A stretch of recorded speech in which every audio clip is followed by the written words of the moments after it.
Okay, so let's go right back then to before sort of modern sort of governments emerged.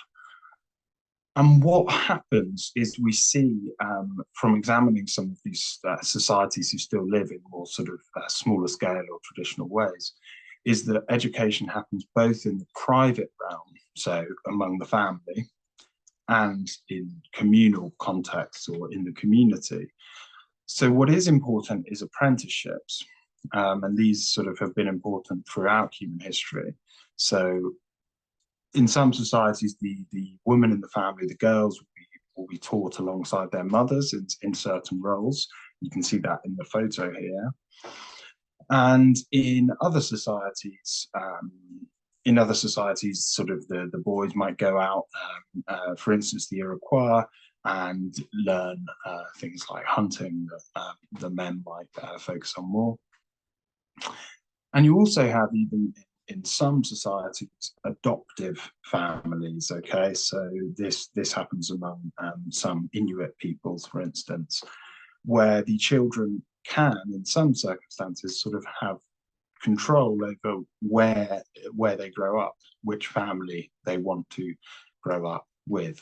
So there's lots of diverse ways throughout human history in terms of how children have been educated to become part of the society.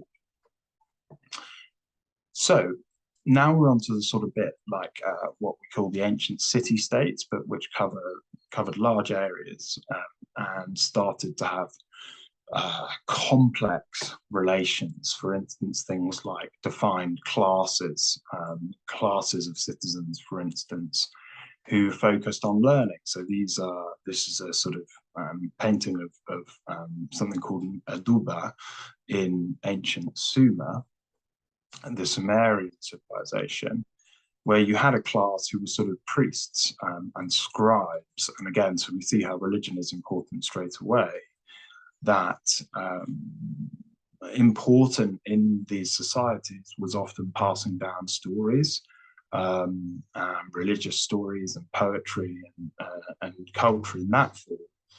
But obviously not everyone would be able to write, and so schools were largely about teaching people to write, but then also education was important for rulers in terms of things like collecting taxes. Again, you needed people to be able to write down how much, this farmer owed, how much this farmer owed, how much that one had paid, how much that one had paid, and do sort of basic skills, like basic mathematics, for instance.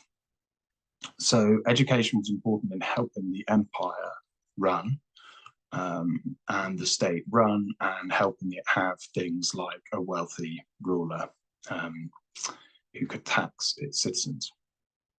In ancient Athens, which is often very famous example used, we have things like gymnasia, which is where that word comes from.